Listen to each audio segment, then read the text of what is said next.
열랑열랑 정치부 김민지 기자와 함께하겠습니다. 첫 번째 주제 보겠습니다. 뒤숭숭 민주당 분위기입니까? 네, 민주당이요 탈당 인사들의 복당을 둘러싸고 분위기가 좀 뒤숭숭합니다.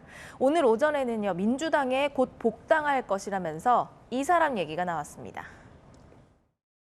어떻게 됐든 제가 귀신이었건 눈이 멀었건 제가 탈당해서 나가 있었던 것은 문재인 대표에게 굿모닝 소식으로 전합니다. 일장 춘봉 꿈에서 깨시기를 바라고 국민의당 관심을 차라리 비문계 의원들에게 쏟기를 바랍니다. 우리는 어떠한 경우에도 문재인 대표는 후보는 대통령이 안 된다는 제 인생이나 정치에 대단히 잘못됐다 해주셨으면 좋겠어요.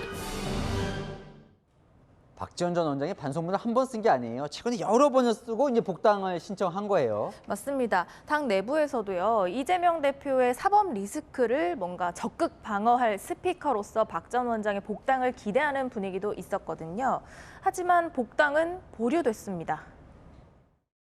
최고위원들 간에 견해차가 좀 있었습니다. 좀 더 신중하게 결정을 내려야 되는 거 아니냐. 대통합 차원에서 박지원 원장도 받아들여야 되는 거 아니냐. 왜일까요? 검찰 수사받고 있어서 좀 부담이 돼서 그렇습니까? 검찰 수사의 영향보다는요, 과거에 국민의당 창당 경력이 발목을 잡았습니다. 정청래 최고위원이 당의 분란을 일으킨 책임을 물어야 한다면서 강력히 반대한 것으로 전해지고 있습니다. 한편 오늘 이런 해프닝도 벌어졌습니다. 양정숙, 양양자, 이정훈, 김훈 이런 분들에 대한 복당 신청이 올라와 있는데 양양자를 복당 신청했다는 거예요? 복당 신청을 했다가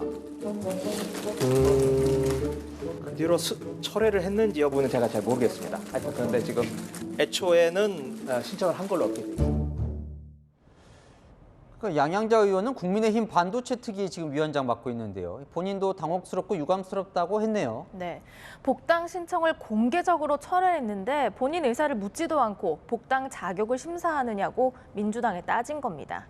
김미겸 대변인은 양양자 의원이 SNS 등으로 복당을 철회하긴 했지만 문서로 접수된 건 아니라서 그랬다고 설명했습니다. 네, 다음 주제 넘어가겠습니다.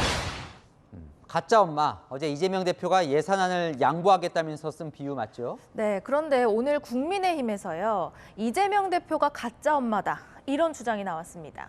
앞서 이재명 대표는 예산안 협상의 최대 쟁점이죠. 이 법인세율 인하를 일부 수용한 것에 대해서 스스로 본인이 진짜 엄마라고 비유하기도 했는데요. 어린아이의 팔을 양쪽에서 잡고 가짜 엄마와 진짜 엄마가 서로 당길 경우에는 결국 진짜 엄마가 손을 놓아줄 수밖에 없는 상황. 가짜 엄마 이재명 대표라고 저는 생각해요. 169명 민주당 의원들 볼모를 잡고. 탈무드에 나온 얘기죠. 아이의 행복을 위해서 이제 양보하는 게 진짜 엄마다 이런. 네.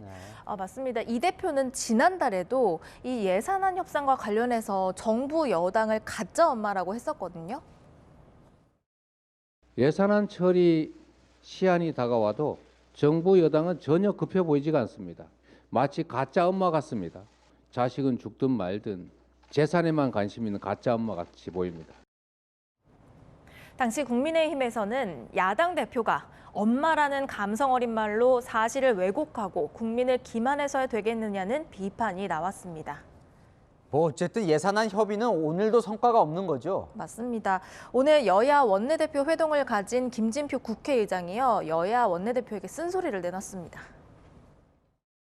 정치하는 사람들이 최소한의 양심이 있어야지. 아니 이거를 마치 우리 경제를 살려내고 취약계층을 도우려고 하는 수레바퀴를 국회가 붙잡고 늘어지고 못 굴러가게 하는 거 아닙니까 이게.